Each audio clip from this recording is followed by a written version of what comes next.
کہانی یہاں سے ایک نئے موڑ میں داخل ہوتی ہے، جہاں کنویں کی خاموشی ٹوٹتی ہے اور تقدیر کی گاڑی آگے بڑھتی ہے۔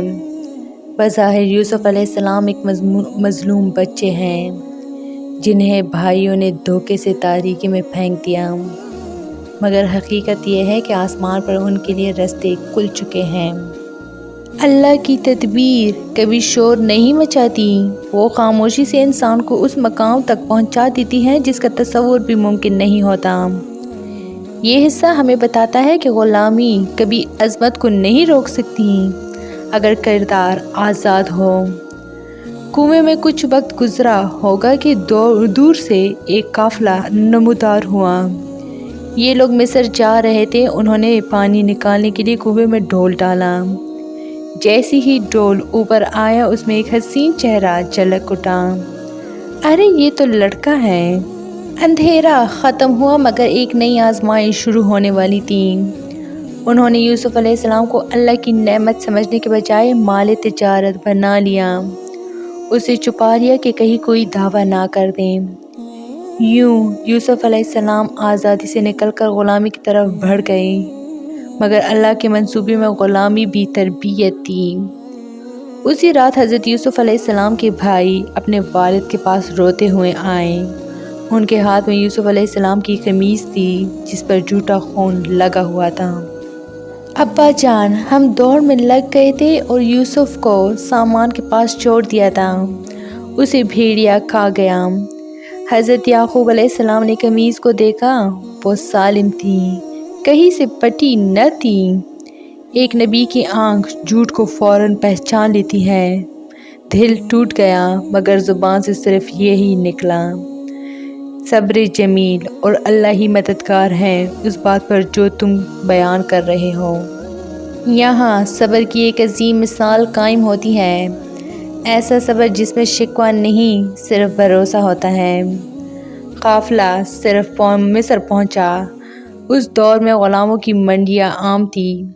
یوسف علیہ السلام کو چند درہموں کے عوض بیچ دیا گیا۔ نہ قیمت اس کے حسن کی، نہ ان کے مقام کی۔ انسانوں کی نظر میں وہ ایک غلام تھے، مگر اللہ کی نظر میں وہ مستقبل کے حاکم تھے۔ یہاں ہمیں زندگی کا ایک گہرا سبق ملتا ہے۔ لوگ آپ کی قیمت کم لگا سکتے ہیں، مگر اللہ نہیں۔ اللہ نے یوسف علیہ السلام کے لیے خاص انتظام کر رکھا تھا۔ جس شخص نے انہیں خریدا وہ عزیز مصر تھا، بادشاہ کا وزیر۔ اس نے اپنی بیوی سے کہا، اس لڑکے کو عزت سے رکھنا، ممکن ہے یہ ہمیں فائدہ دے یا ہم اسے بیٹا بنا لیں۔ یوں یوسف علیہ السلام ایک غلام کی حیثیت سے، مگر عزت و وقار کے ساتھ ایک بڑے گھر میں داخل ہوئے۔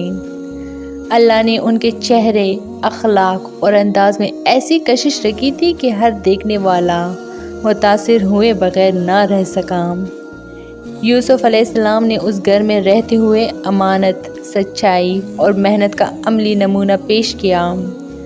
اللہ نے انہیں علم عطا کیا، فہم دیا اور باتوں کی گہرائی سمجھنے کی صلاحیت بخشی۔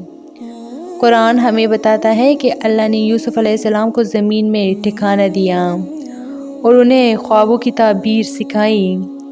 یہ سب کچھ ایک دن میں نہیں ہوا، یہ تربیت تھی، خاموش، مسلسل مگر مضبوط۔ وقت گزرتا گیا، یوسف علیہ السلام جوان ہوئے، ان کا حسن شہر میں مشہور ہو گیا۔ عزیز مصر کی بیوی، جو بعد میں تاریخ میں زلیخا کے نام سے جانی گئی، ان کی طرف مائل ہونے لگی۔ ایک دن اس نے دروازے بند کر دیے اور یوسف علیہ السلام کو اپنی طرف بلایا۔ یہ لمحہ یوسف علیہ السلام کے لیے صرف خواہش کا نہیں، ایمان کا امتحان تھا۔ یوسف علیہ السلام فوراً بول اٹھے، معاذ اللہ، اللہ کی پناہ، میرا رب مجھے کامیاب نہیں ہونے دے گا اگر میں ظلم کروں۔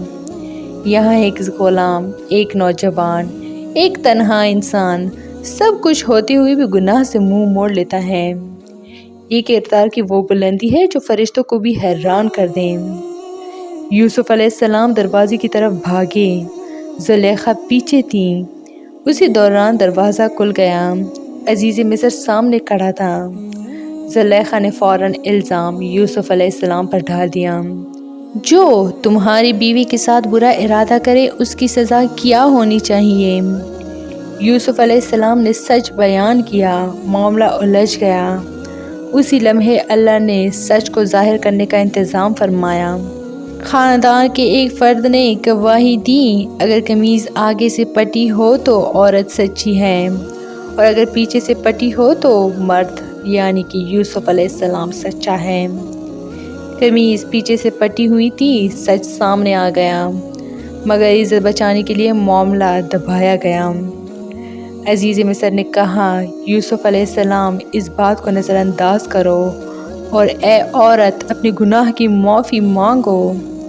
مگر آزمائش ابھی ختم نہیں ہوئی تھی، شہر کی عورتوں میں بھی بات پھیل گئی۔ زلیخا نے انہیں دعوت دی، یوسف علیہ السلام کو بلایا، اور جب عورتوں نے یوسف علیہ السلام کو دیکھا تو حیرت میں اپنے ہاتھ کاٹ بیٹھی۔ یہ انسان نہیں، کوئی فرشتہ ہے۔ اللہ جسے چاہے غلامی میں بھی عزت دے دیتا ہے۔ کردار حسن سے بڑا زیور ہے۔ گناہ سے بچنا اصل کامیابی ہے، چاہے قیمت کچھ بھی ہو۔ اللہ سچ کی حفاظت خود کرتا ہے۔ تو یہ تھی میری آج کی ویڈیو۔ امید کرتی ہوں کہ آپ لوگوں کو بہت اچھی لگی ہوگی۔